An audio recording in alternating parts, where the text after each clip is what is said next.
আমার নবী যখন জান্নাতের আমলের বয়ান করতেন, জান্নাতের মর্যাদার বয়ান করতেন, আমলের বয়ান করতেন, সাহাবায়ে কেরাম নবীর সামনে বসে থাকতেন।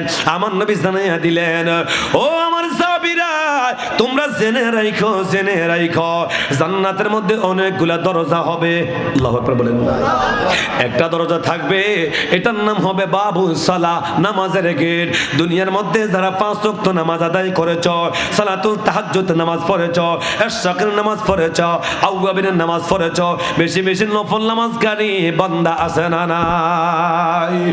স্পেশাল একটা গেট থাকবে রে, ওটার নাম হবে বাবুস সালাহ, নামাজের গেট। কিয়ামতের ময়দানে আল্লাহর স্পেশাল রহমতের ফেরেশতারা ওই গেটে দাঁড়িয়ে থাকবে আর আহ্বান করবে, এ নামাজিরা, যাদের জীবনে নামাজ কাজা হয় নাই, তাহাজ্জুদের নামাজ পড়েছ, আওয়াবিন পড়েছ, ইশরাকের নামাজ পড়েছ, নামাজিরা গো, আয় আয় আয়, এই গেট দিয়া জান্নাতে ঢুকে যা। আল্লাহু আকবার বলেন না। বাবা নামাজ পড়তে চাই কি না?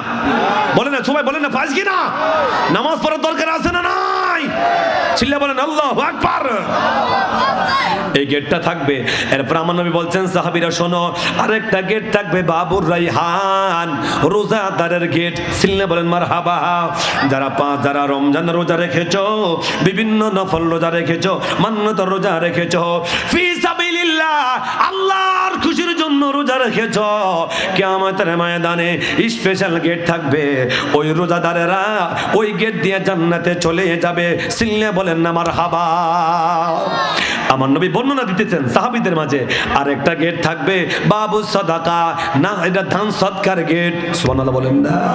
দুনিয়ার জমিনে যারা মসজিদ মাদ্রাসা করেছো, আল্লাহর রাস্তায় দান সদকা করেছো, মানুষের উপকার করেছো, ও দানকারীরা, তোমাদের জন্য একটা গেট থাকবে বাবু সাদাকা, দান সদকার গেট। ফেরেশতারা ঘোষণা দিবে, ও দুনিয়ার দানকারীরা কে আছো রে, তোমরা এই গেট দিয়ে জান্নাতে প্রবেশ করো। আমার নবী বলছেন আরেকটা গেট থাকবে বাবুল জিহাদ, জিহাদের গেট। যারা আল্লাহর রাস্তায় জিহাদ করেছো, এদের জন্য একটা গেট থাকবে স্পেশাল। এরকম ভাবে এক একটা আমলদার বান্দার জন্য এক একটা স্পেশাল গেট থাকবে। এক একটা গেট দিয়া এক একজন মানুষ জান্নাতে যাবে। সিল্লে বলেন না মারহাবা। আর জোরে আল্লাহর হাবিব জানাইয়া দিলেন, রে আমার সাহাবীরা, এক একটা দরজা দিয়া এক একজন মানুষ জান্নাতে প্রবেশ করবে। আল্লাহু আকবার বলেন না। যে মানুষটা নামাজি আল্লাহওয়ালা, যে রোজাদার গেট দিয়া যাবে, নামাজি নামাজের গেট দিয়া যাবে, দান সদকাকারী ওই গেট দিয়া যাবে, জিহাদকারী ওই গেট দিয়া যাবে, জিকিরকারী জিকিরের গেট দিয়া যাবে। এক একটা আমলের বর্ণনা আমার নবী যখন দিতে লাগলেন সাহাবায়ে কেরামের মাঝে, এমন টাইমে সিদ্দিক আকবর দাঁড়িয়ে বলছেন, ইয়া রাসূলুল্লাহ, ও গো নবীজি, উম্মতের আমল অনুযায়ী এক একজন উম্মত এক একটা দরজা দিয়া জান্নাতে যাবে। হুজুর, আপনার উম্মতের মাঝে এমন কোন উম্মত কেউ আসেনি যাকে জান্নাতের প্রত্যেকটা দরজা দিয়া একই সময়ে ডাকা হবে? আল্লাহু আকবার বলেন। যাকে জান্নাতের প্রত্যেকটা গেট দিয়া একই টাইমে ডাকা হবে, এমন মর্যাদাশীল, এমন আমলদার, এমন দিনদার, এমন মুত্তাকি বান্দা কেউ আছে কিনা? আমার নবী বলছেন, হ্যাঁ, আমার উম্মতের মাঝে এমন ব্যক্তিও আছে যাকে জান্নাতের প্রত্যেকটা গেট দিয়া ডাকা হবে, আহ্বান করা হবে। ফেরেশতারা কারাকারি করবে, কার আগে কে জান্নাতে নিবে, কার আগে কে জান্নাতে নিবে। সিল্লা বলেন না মারহাবা। সিদ্দিক আকবর বলছেন, ইয়া রাসূলুল্লাহ, নবী গো, ও নবী, বলে দেন না ওই লোকটাকে, তাকে একটু দেখতে চাই। মারহাবা বলেন।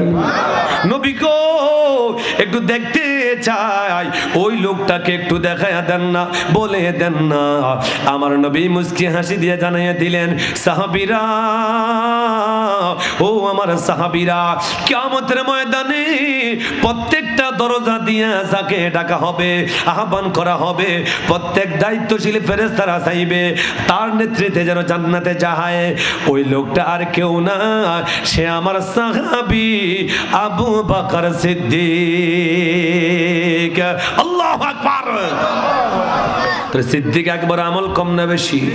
আর যখন কম না বেশি, এরপর আমার নবীর সামনে বসে বসে বলতেছেন, ইয়া রাসূলুল্লাহ, ইয়া হাবিবাল্লাহ, নবী গো, আমার অনেকগুলো আমল আছে, এর মধ্যে 3টা আমল আমার সবচাইতে বেশি পছন্দনীয়। সিল্লা বলেন আল্লাহু আকবার।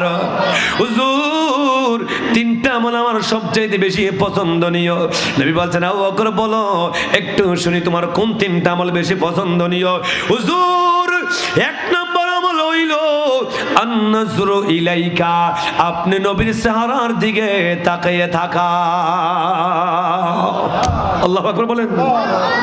নবী গো, ও মায়ের নবীজি, আমার পছন্দনীয় আমলের মধ্যে 1 নাম্বার হলো আন-নাজরু ইলাইকা, আপনি নবীর চেহারার দিকে তাকিয়ে থাকা।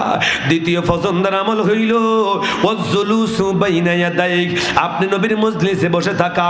3 নম্বর আমল হইল আনফাল মাল আনফাকু আলাইক, নবী গো, আমার সব ধন সম্পদ আপনি নবীর কদমে কোরবান করে দেওয়া। সিল্লে বলেন না মারহাবা। আল্লাহু আকবার। আবু বকর সিদ্দিকের আমল দেখছেন, কত আমল। একটা কথা আপনাদেরকে বলি, আশার মুবাশশারা জান্নাতের শুভ সংবাদ পেয়েছেন 10 জন, 10 জনের বাইরে আরো অনেকে পেয়েছেন, নবী সংবাদ দিয়েছেন। না, আমরা তো স্বাভাবিকভাবে জানি, আপনারা সাধারণ মানুষ জানেন 10 জনকে নবী জান্নাতের সার্টিফিকেট দিয়েছেন। কথা বলেন ঠিক কিনা? নবী বলছেন আবু বকর ফিল জান্নাহ, ওমর ফিল জান্নাহ, উসমান ফিল জান্নাহ, আলী ফিল জান্নাহ, হাসান হুসাইন জান্নাতি, মা ফাতেমা জান্নাতি, সাদ বিন আবি ওয়াক্কাস জান্নাতি। কথা বলেন ঠিক কিনা? এরকম ভাবে নবী জান্নাতের সার্টিফিকেটগুলো যখন দিয়েছেন, আমার প্রশ্ন হইল, জান্নাতের সার্টিফিকেট পাওয়ার পরে আমল কি বন্ধ করে দিছেন, আরো বাড়াইয়া দিছে? সবাই কিন্তু বলে না, সবাই বলে না। আমল বন্ধ করে দিছেন